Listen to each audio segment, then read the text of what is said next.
1 minutda o'zboshimchalik bilan egallangan yer yoki qurilgan binolarni qonuniylashtirish yo'lini o'rgataman. Videoni tanishlaringizga yuborib qo'ying. Misol uchun 4 sotix yeringiz bor edi, lekin siz jami 7 sotix egallab olgansiz va o'sha hujjatsiz egallangan yerda bino qurib qo'ygansiz. Aslida haqqingiz yo'q edi. Endi O'zbekiston Respublikasi o'zboshimchalik bilan egallab olingan yer uchastkalariga hamda ularda qurilgan bino va inshootlarga bo'lgan huquqlarni e'tirof etish to'g'risidagi 2024-yil 5-avgustdagi qonunga asosan hujjatlarda ko'rsatilgan maydondan 2018-yil 1-maygacha ortiqcha egallangan yer uchastkasiga bo'lgan ijara huquqini va unda qurilgan bino inshootlarga bo'lgan mulk huquqini e'tirof etish uchun quyidagi shartlarni barchasi rioya etilgan bo'lishi kerak.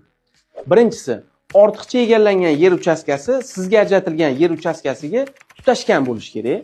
Ikkinchisi, mazkur yer uchastkasi ilgari boshqa jismoniy va yuridik shaxslarga ajratilmagan yoki elektron auksionga qo'yilmagan bo'lishi kerak.